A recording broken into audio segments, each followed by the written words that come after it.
Olá pessoal, professora Iraís por aqui, juntamente com a Daniele, somos do canal Gerador de Riqueza e hoje eu trago para vocês mais um capítulo em audiobook do livro Pense e Enriqueça de Napoleão Hill. Então, se você ainda não assistiu, não ouviu os outros vídeos desse livro, eu vou deixar aqui acima nos cards para você. É muito importante que você também acompanhe desde o primeiro capítulo até esse que a gente está citando no presente momento, E antes de nós iniciar os nossos estudos, eu quero pedir para você que ainda não é inscrito, se inscreva no nosso canal, não sai sem se inscrever, ativar o sininho e principalmente deixar seu like. É muito importante para o nosso trabalho, ok, pessoal? Ficam agora com a leitura do livro de Napoleão Hill, Pense e Enriqueça. Bons estudos, pessoal!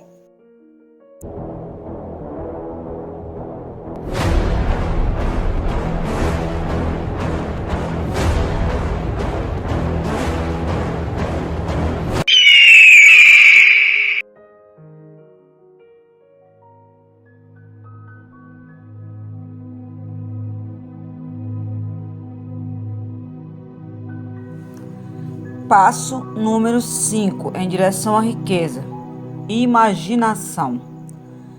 Todas as oportunidades de que você precisa na vida estão esperando em sua imaginação. Imaginação é a oficina da mente, capaz de transformar a energia mental em realização e riqueza. Imaginação é literalmente a oficina em que se moldam os planos criados pelo homem. Impulsos e desejos recebem moldes, forma e ação através do auxílio da faculdade imaginativa da mente. Disse que o homem pode criar tudo o que imagina. Com o auxílio de sua faculdade imaginativa, o homem descobriu e dominou mais força da natureza nos últimos 50 anos do que durante toda a história da raça humana anterior a essa época. Conquistou o ar tão completamente que os pássaros são pobres competidores para ele.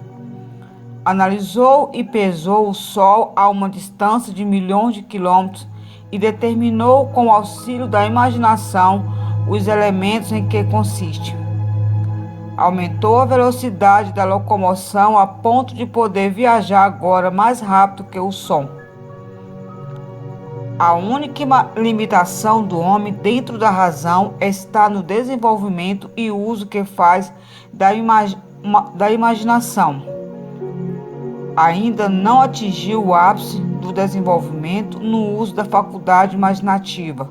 Apenas descobriu que possui imaginação e começou a usá-la de maneira muito elementar, sintética e criadora. A faculdade imaginativa funciona de duas maneiras. Uma é conhecida como imaginação sintética e a outra como imaginação criadora.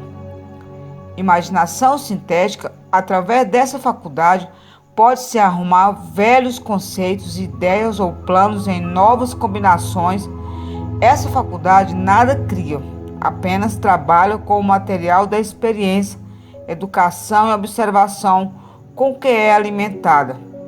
É a faculdade mais usada pelo inventor, com exceção do gênio, que força a imaginação criadora quando não pode resolver um problema pela imaginação sintética. Imaginação criadora. Pela faculdade da imaginação criadora, a mente finita do homem tem comunicação direta com a inteligência infinita. É a faculdade pelo qual se recebem pressentimentos e inspirações. É através dela que todas as ideias novas ou básicas são transmitidas ao homem. É através dela também que o indivíduo pode sincronizar ou comunicar-se com o subconsciente de outros. A imaginação criadora trabalha automaticamente de maneira descrita nas páginas subsequentes. Essa faculdade só funciona quando o consciente trabalha num ritmo excessivamente rápido como por exemplo quando o consciente é estimulado pela emoção de um forte desejo. A faculdade criadora se torna mais alerta na proporção em que é desenvolvida pelo uso. Grandes líderes de negócios, indústrias, finanças, grandes artistas, músicos, poetas e escritores tornaram-se grandes porque desenvolveram a faculdade de imaginação criadora. Tanto as faculdades da imaginação sintética como a criadora tornam-se mais alertas com o uso do mesmo modo que qualquer músculo ou órgão do corpo se desenvolve através do uso. O desejo é apenas um pensamento, um impulso. É nebuloso e efêmero. É abstrato e sem valor, enquanto não se transformar em seu equivalente físico. Enquanto a imaginação sintética é usada com mais frequência no processo de transformar o impulso do desejo em dinheiro. Não se esqueça do fato de que você poderá enfrentar circunstâncias e situações que exigem também o uso da imaginação criadora. Estimule a imaginação. Sua faculdade imaginativa pode ter se enfraquecido pela inação. Pode ser revivida e alertada pelo uso. Essa faculdade não morre, embora se torne entorpecida por falta de uso. Centralize sua atenção por enquanto no desenvolvimento da imaginação sintética, porque esta é a faculdade que você usará com mais frequência no processo de converter desejo em dinheiro. A transformação do impulso intangível do desejo em realidade tangível do dinheiro exige o uso de um plano ou planos. Esses planos têm de ser formados com o auxílio da imaginação e principalmente com a faculdade sintética. Leia o livro todo, depois volte a esse capítulo e comece imediatamente a pôr sua imaginação a trabalhar na formação de um plano ou planos para a transformação do desejo em dinheiro. Instruções pormenorizadas para elaboração de planos foram dadas em quase todos os capítulos. Siga as que mais se adaptam à sua necessidade e escreva o plano se já não o fez. No momento de completar isso, você terá dado definitivamente forma concreta ao desejo intangível.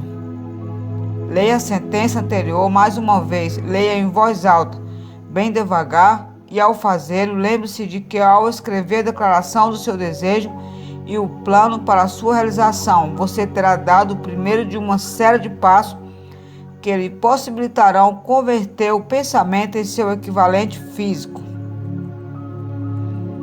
A natureza conta-nos o segredo da fortuna. A terra em que você vive, você e todas as coisas materiais são o resultado de uma transformação evolutiva, através do qual pedacinhos microscópicos de matéria foram organizados e arranjados em ordens. Além disso, e essa declaração é de importância tremenda, a Terra, cada uma dos bilhões de células individuais do seu corpo, cada átomo da matéria, começaram como forma intangível de energia. Desejo é um impulso de pensamento. Impulsos de pensamento são forma de energia. Quando você começa com um impulso de pensamento, o desejo de acumular dinheiro está chamando a seu serviço o mesmo material que a natureza usou ao criar a Terra e todas as formas materiais do universo, inclusive o corpo, o cérebro em que funcionam os impulsos de pensamento. Você pode acumular uma fortuna com auxílio de leis imutáveis. Antes, porém, é preciso familiarizar-se com essas leis e aprender a usá-las. Pela repetição e pela abordagem desses princípios sob todos os ângulos concebíveis, o autor espera poder revelar-lhe o segredo pelo qual se acumulam todas as grandes fortunas. Por estranho e paradoxal que pareça, o segredo não é segredo. A própria natureza o exibe na terra em que vivemos, nas estrelas, nos planetas suspensos dentro do nosso ciclo de visão nos elementos acima e em volta de nós, em cada folha de grama e em cada forma de vida dentro do nosso panorama. Os princípios que se seguem abrir-lhe-ão o caminho para compreender a imaginação. Assimile o que compreende ao ler essa filosofia pela primeira vez. Depois, ao relê-lo e estudá-lo, descobrirá que algo aconteceu para esclarecer e dar-lhe uma compreensão maior do todo. Acima de tudo, não hesite no estudo desses princípios, enquanto não tiver lido o livro pelo menos 3 vezes, pois aí não quererá parar. Ideias se transformam em fortunas. Ideias são o ponto de partida de todas as fortunas. Ideias são produto da imaginação. Examinemos algumas ideias conhecidas que produziram vastas fortunas com a esperança de que esses exemplos tragam informações definidas concernentes ao método pelo qual a imaginação pode ser usada na acumulação de riqueza. Faltava um ingrediente. Há 50 anos, um velho médico do campo foi à cidade, amarrou o cavalo, entrou silenciosamente numa farmácia e começou a regatear com o jovem caixeiro. Por mais de 1 hora, por trás do balcão de remédio, o velho médico e o caixeiro conversaram em voz baixa. Depois o médico foi embora. Foi até o carrinho e trouxe-lhe um tacho grande e fora de moda e uma grande pá de madeira, usada para mexer o conteúdo do tacho, e depositou-o no fundo da loja. O caixeiro inspecionou o tacho, enfiou a mão no bolso, tirou um punhado de notas e entregou ao médico. O punhado de nota continha exatamente $500, toda a economia do caixeiro. O médico estendeu-lhe um pedacinho de papel em que se achava uma fórmula secreta. As palavras nesse pedacinho de papel valiam o resgate de um rei, mas não para o médico. Aquelas palavras mágicas eram necessárias para fazer o tacho ferver, mas nem o médico nem o jovem caixeiro sabia que fortunas fabulosas estavam destinadas a sair do tacho. O velho médico ficou contente de vender o conjunto por $500. O caixeiro estava se arriscando bastante ao colocar as economias de toda a sua vida num simples pedaço de papel e num tacho antigo. Nunca sonhou que esse investimento começaria a inundar o tacho de ouro, que um dia ultrapassaria a milagrosa façanha da lâmpada de Aladim. O que caixeiro comprou, na realidade, foi uma ideia. O velho tacho, a velha pá de madeira e a mensagem secreta no papel foram acidentais. O estranho caso do tacho começou a ter lugar depois que o novo dono misturou as instruções secretas, um ingrediente o qual o velho médico nada sabia. Veja se descobre o que o jovem caixeiro acrescentou à mensagem secreta e que fez o velho tacho ficar inundado de ouro. Eis uma história de fatos mais estranhos que a ficção, fatos que começaram em forma de ideias. Vejamos as vastas fortunas em ouro que a ideia produziu.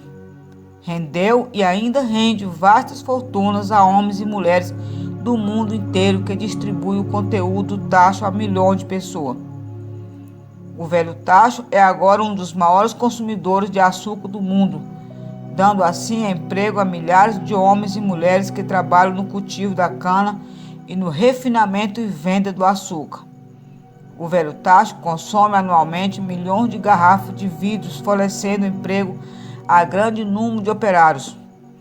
O velho tacho emprega um exército de funcionários, taquígrafos, copiadores, peritos em propaganda em toda a nação. Trouxe fama e fortuna a dezenas de artistas que criaram quadros magníficos descrevendo o produto. O velho tacho converteu uma pequena cidade sulina na capital comercial do sul, onde agora beneficia direto ou indiretamente todos os negócios e praticamente todos os residentes da cidade. A influência dessa ideia beneficia agora todas as cidades civilizadas do mundo, inundando de ouro a todos que o tocam. O Ouro do Tacho construiu e mantém uma das universidades mais importantes do Sul, onde milhares de jovens recebem a instrução essencial ao sucesso. Se o produto daquele velho tacho pudesse falar, contaria histórias emocionantes de romance em todas as línguas. Romances de amor, romances de negócio, romances de profissionais, homens e mulheres a quem estimula diariamente. O autor conhece, com certeza, pelo menos um desses romances, pois desempenhou um papel nele e tudo começou não longe do próprio lugar em que o caixeiro comprou o velho tacho. Foi nesse lugar que o autor conheceu sua esposa, e foi ela a primeira a lhe contar sobre o tacho encantado. Foi o produto daquele tacho que bebiu quando ele lhe pediu que o aceitasse nos momentos felizes e nos infelizes. Seja você quem for, viva onde viver, seja qual for a sua ocupação, lembre-se apenas no futuro. Todas as vezes que vi a palavra Coca-Cola, que seu grande império de riqueza e influência nasceu de uma única ideia, e que o mistério, o ingrediente que o caixeiro Asa Cadler misturou à fórmula secreta era imaginação. Pare e pense nisso um momento. Lembre-se também que os passos em direção à riqueza descritos nesse livro foram os meios pelos quais a influência da Coca-Cola se estendeu a todas as cidades, aldeias e encruzilhadas do mundo, e que qualquer ideia que você possa criar são sensatas e meritórias, como a Coca-Cola terá a possibilidade de duplicar o recorde desse matador de sede universal. Uma semana para ganhar $1 milhão. Essa história prova a verdade do velho ditado: onde há vontade, há um caminho. Foi-me contado pelo querido educador e clérigo, o falecido Frank Gonzalez, que começou a carreira de pregador na região de Matadouro de Chicago. Enquanto o Dr. Gonzalez cursava o colégio, observou muitos defeitos em nosso sistema educacional, defeitos que acreditava poder corrigir se fosse diretor de um colégio. Resolveu organizar um novo colégio, em que aplicaria sua ideia sem ser tolhido por métodos ortodoxos de educação. Precisava de $1 milhão para realizar o projeto. Onde poderia ele obter tão grande soma de dinheiro? Essa era a pergunta que absorvia os pensamentos do jovem e ambicioso pregador. Contudo, parecia não fazer progresso nenhum. Todas as noites levava esse pensamento para o leitor. Acordava com ele pela manhã, levava-o consigo a toda parte. Revirava na cabeça até que se tornou para ele obsessão consumidora. Sendo filósofo, além de pregador, o doutor Gonçalves reconhecia, como todos os que vencem na vida, que a definição de propósito era o ponto de partida do qual se deve começar. Definição de propósito. Reconhecia também que propósito definido exige animação, vida e poder quando sustentado por um desejo ardente de traduzir esses propósitos em seu equivalente materiais. Sabia todas essas grandes verdades, mas não sabia onde ou como obter $1 milhão. O procedimento natural teria sido desistir e fugir, dizendo: bem, minha ideia é boa, mas nada posso fazer com ela, porque jamais terei o necessário $1 milhão. É exatamente isso que faria a maior parte das pessoas, mas não foi o que ele fez. O que disse e fez é tão importante que eu vou apresentá-los agora e deixar que fale por si. Uma tarde de sábado estava eu sentado no meu quarto pensando nos meios e modos de arranjar o dinheiro para realizar meus planos. Fazia já 2 anos que pensava, mas nada fizera a não ser pensar. Decidi então, naquele momento, que obteria $1 milhão numa semana. Como? não me incomodavam. A coisa mais importante fora a decisão de obter o dinheiro num prazo específico. E quero dizer-lhe que no momento em que cheguei à decisão definida de conseguir o dinheiro num prazo determinado, a estranha sensação de segurança se apossou de mim, como nunca experimentara antes. Algo dentro de mim parecia dizer: por que não chegou a essa decisão há muito tempo? O dinheiro estava à sua espera o tempo todo. As coisas começaram a acontecer depressa. Telefonei aos jornais e anunciei que pregaria um sermão na manhã seguinte intitulado "O que eu faria se tivesse $1 milhão?". Comecei a trabalhar no sermão imediatamente, mas devo dizer-lhe com franqueza, que a tarefa não era difícil, porque eu já estava preparando o sermão há quase 2 anos. Muito antes da meia-noite, terminei de escrever o sermão. Fui deitar e dormir com uma sensação de confiança, pois já me via de posse do $1 milhão. Na manhã seguinte, levantei cedo, li o sermão, depois me ajoelhei e pedi que meu sermão chegasse à atenção de alguém que pudesse fornecer o dinheiro necessário. Enquanto orava, senti novamente a sensação de segurança de que o dinheiro viria.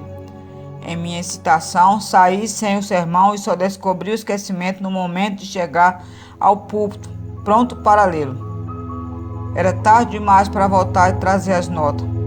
E que bênção não ter podido fazê-lo. Ao invés, meu próprio subconsciente forneceu o material necessário. Quando me levantei para começar o sermão, fechei os olhos e falei de todo o coração e com toda a alma dos meus sonhos. Não só falei ao auditório, como imagino também ter falado a Deus. Disse o que faria com $1 milhão se a soma me viesse ter às mãos. Descrevi o plano que tinha em mente para a organização de uma grande instituição educacional onde os jovens aprendessem a fazer coisas práticas e ao mesmo tempo desenvolvessem a mente. Quando terminei e me sentei, um homem se ergueu devagar do assento em que se achava, numa das 3 últimas fileiras, e caminhou em direção ao púlpito. Fiquei curioso de saber o que faria. Chegou ao púlpito e estendeu a mão e disse: "Reverendo, gostei do seu sermão. Acredito que possa fazer tudo o que disse que faria se tivesse $1 milhão. Para provar que creio no Senhor e em seu sermão, se vier ao meu escritório amanhã de manhã, eu lhe darei $1 milhão. Meu nome é Philip Armour."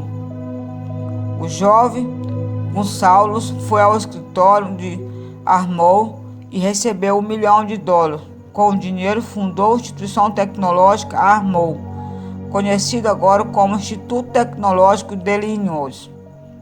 O $1 milhão necessário veio como resultado de uma ideia. No fundo da ideia estava o desejo que o jovem Gonçalo cultivara durante quase 2 anos. Observe este fato importante. Ele recebeu o dinheiro 36 horas após ter chegado a uma decisão final em sua mente, no sentido de conseguir se resolvido por um plano definido para isso. Nada havia de novo ou excepcional em Gonçalo ter pensado vagamente no $1 milhão em sua esperança semanal de obtê-lo. Outro antes dele e muitos destes então tiveram pensamentos similares, mas havia algo de excepcional e diferente na decisão que alcançou naquele sábado memorável, quando pôs a incerteza para trás e disse com determinação: "Obterei o dinheiro numa semana." Além disso, o princípio pelo qual o Dr. Gonçalo conseguiu seu $1 milhão ainda vive, está ao seu alcance. Essa lei universal é tão exequível hoje como era quando o jovem pregador fez uso dela com tanto sucesso. Propósito definido, mas planos definidos. Observe que Asa Carter e o Dr. Frank Gonçalo tinham uma característica comum. Ambos conheciam a assombrosa verdade de que ideias podem ser transformadas em dinheiro pelo poder do propósito definido, mais planos definidos. Se você é dos que acreditam que trabalho árduo e honestidade basta para trazer riqueza, despreze o pensamento. Não é verdade. Riquezas, quando vêm em grandes quantidades, nunca são o resultado apenas de trabalho árduo. A riqueza vem, se é que vem, em resposta à exigência definida, baseada na aplicação do princípio definido e não por acaso ou sorte. Falando de modo geral, ideias é um impulso de pensamento que impele a ação por um apelo à imaginação. Todos os bons vendedores sabem que ideias podem ser vendidas onde não se pode vender mercadorias. Balconistas comuns não o sabem, por isso é que são comuns. Um editor de livros de baixos preços fez uma descoberta de bastante valor para editores. Descobriu que muita gente compra títulos e não o conteúdo dos livros. Pela simples mudança de títulos dos livros que não vendiam, as vendas desses livros subiu num pulo de mais de 1 milhão de exemplares.